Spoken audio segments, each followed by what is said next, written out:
sa biyaheng totoo.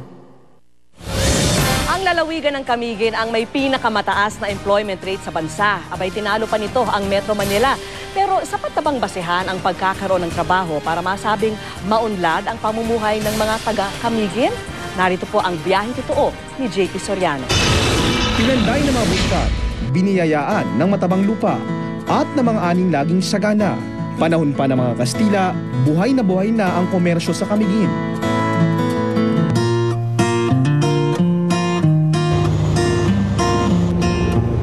Kaya naman ang daungan ng isla, isa ngayon sa pinakamaunlad sa buong bansa.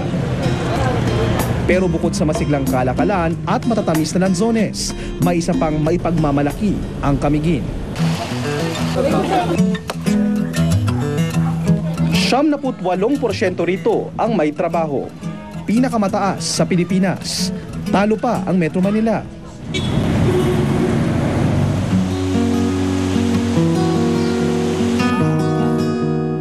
Bahagi pa ng Misamis Oriental ang Camiguin nang isilang dito si Lola Dionisha. Pero kahit grade 5 lang ang tinapos ni Lola, wala raw siyang maalalang sandali na nawalan siya ng trabaho sa probinsya.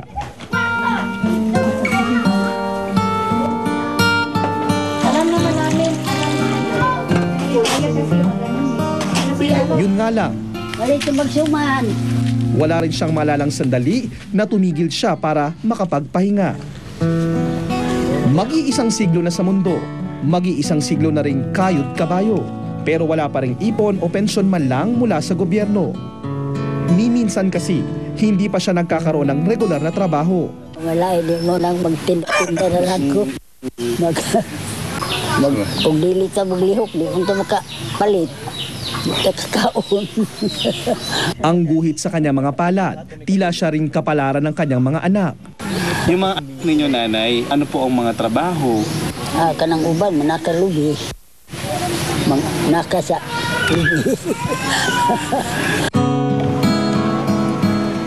Marami sa mga taga-Camiguin nabubuhay sa pangingisda at pagsasaka.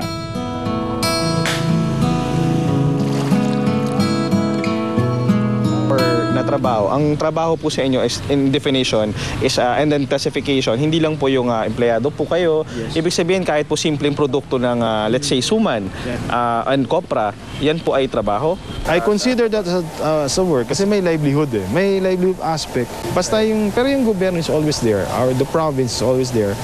Na yung sinasabi, binibigay ko 5 days na work. Sa buong bansa, 2 sa kada 50 ang gaya rin ni Lola Dionisha. Senior citizen ay kumakayod pa. Kabilang sila sa halos 7 milyon o 19% ng mga underemployed na Pilipino. Sumasahod nga o kumikita pero di naman sapat para sa pangangailangan ng kanilang mga pamilya. 7 naman sa kada 100 o mahigit 2 milyong Pilipino ang naghahanap pero walang mapasukang trabaho. Kaya habang pataas ng pataas ang bilang ng mga walang trabaho, padami naman ang padami ang nagtiyatiyaga sa mga di-regular na trabaho. Tulad kasi sa Camiguin, nakatali pa rin sa agrikultura ang karamihan ng trabaho sa Pilipinas. Kung di magbubungkal ng lupa, di malalamnan ng sikmura. Oo nga't mababa kung tutuusin ang 7.2% unemployment rate na ipinagmamalaki ng gobyerno, pero kulelat pa rin tayo kumpara sa mga bansa sa Timog Silangang Asya. Pagdating naman sa pasahod o kita ng mga manggagawa, isa rin ang Pilipinas sa pinakamababa. Kaya patuloy ang pagtaas ng bilang ng maralita sa nakalipas na dekada. Kaya nga ang mga gaya ni Lola Dionisha, tila malabo ng makakaranas ng pag-asenso kahit habang buhay pang magbanat ng buto. Bawat tao sa mundo may karapatang magkaroon ng marangal na pagkakakitaan at sapat na sahod na nagbibigay ng seguridad at dignidad sa pagkatao. Kaya nga ang development plan ng kasalukuyang administrasyon, paunlarin ng mga sektor ng paggawa at serbisyo para makalikha ng maraming trabaho na magtatawid sa kahirapan sa mga Pilipino. Pero si Lola Dionisha, matagal na raw tanggap na di makakaranas ng pag-asenso. Burado na raw sa kanyang bokabularyo ang konsepto ng pagre-retiro. Kapos na sa lakas pero sagana pa rin sa mga dasal at pangarap para sa kanyang pamilya. Gusto ko nga makuha ng mga bata, unta, kaya aron dili maglisod. Hiling na di na dapat hinihingi.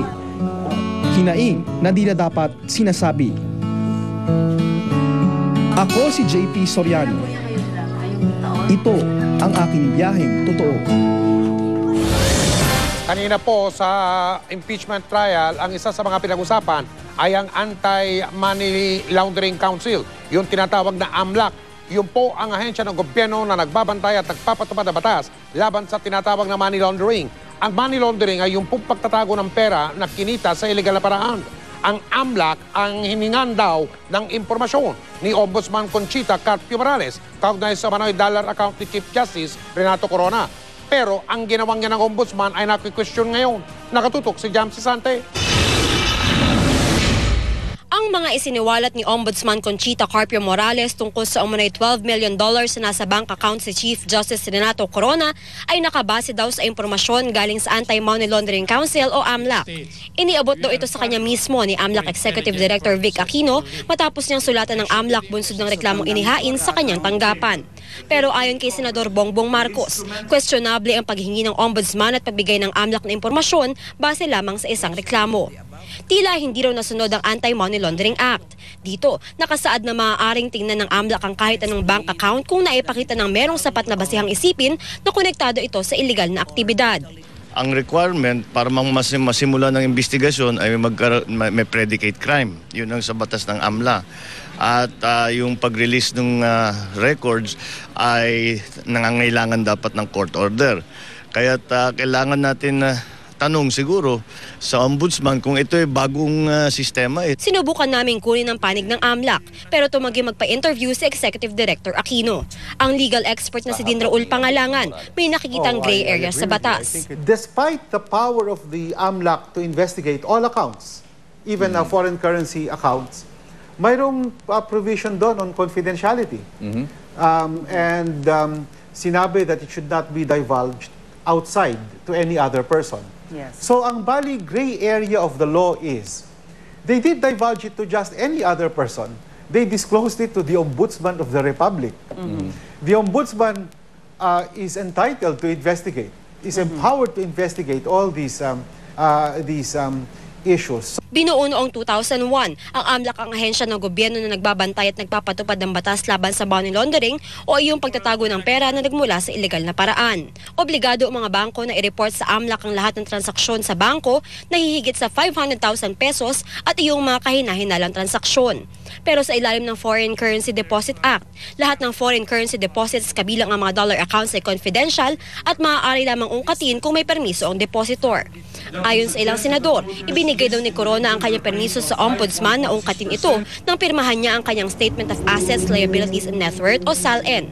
Doon kasi nakalagay na pinapayagan niya ang Ombudsman na humingi ng mga dokumentong patungkol sa kanyang ari-arian mula pa noong taong una siyang nagkaroon ng pwesto sa gobyerno. Yung SALN ni Chief Justice Corona, mayroong waiver, ino-authorize niya ang Ombudsman na tingnan ang lahat na record sa pamahalaan para i-check kung tama ba yung report niya sa kanyang SALN. There's also another law, so nagkaroon ng gray area, yung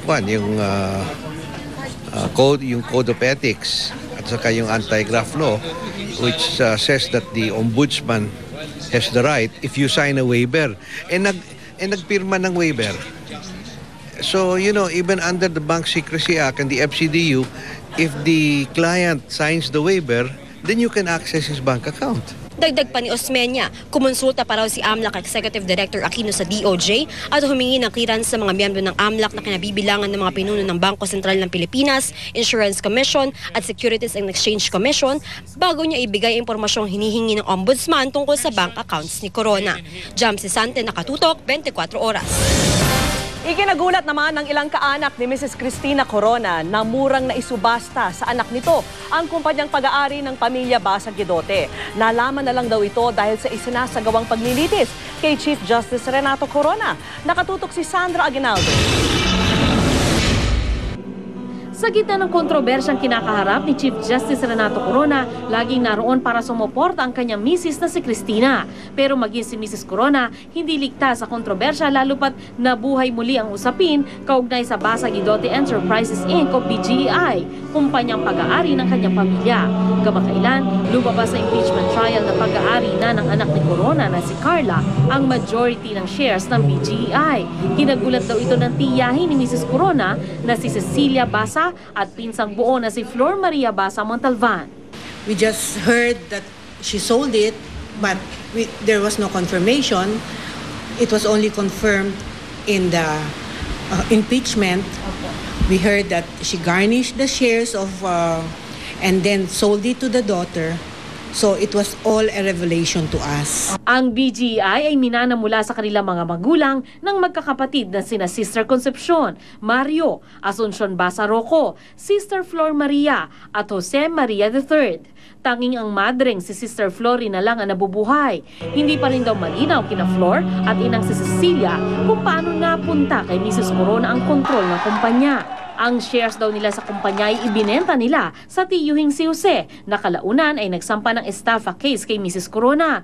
Pero bumuwelta si Cristina ng libel case at nanalo.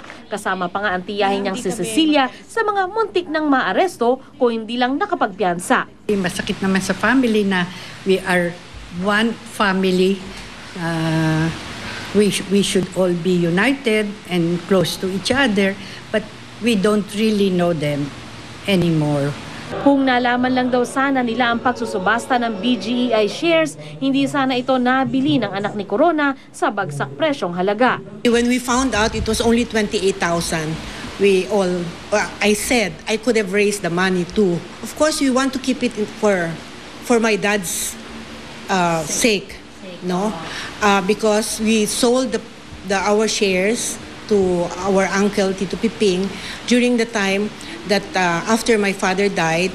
Pero sagot ng abogado ni Corona, legal ang mga naging aksyon ni Mrs. Corona sa kaso ng BGEI.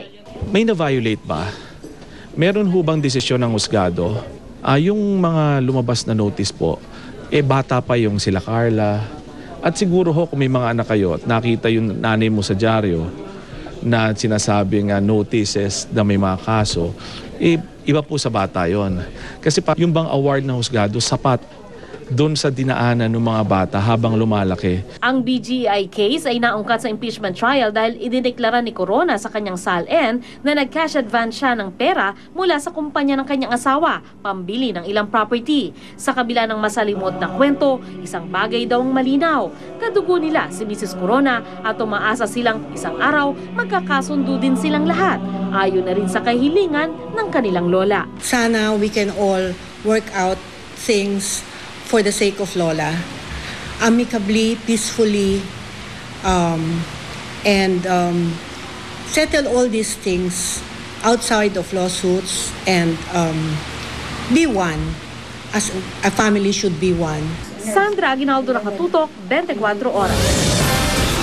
Susunod, nagpanggap na may-ari ng resort para makakubra umano ng pera mula sa online booking, inireklamo sa investigador ng bayan. Mga OFW pwede na magtrabaho muli sa Libya. Ang Pilipina na umano'y ginahasa ng isang Panamanian national, humingi ng saklolo kay Senador Tito Soto. Tutunghayan natin ang pagdiriwang ng Caravan birthday celebration ni Mami Junicia. Partner ni Nadia Montenegro na si dating Caloocan Mayor Boy Asisio, nagdemanda na rin laban kay Annabel Rama. Tututukan natin sa pagpapatuloy ng 24 oras.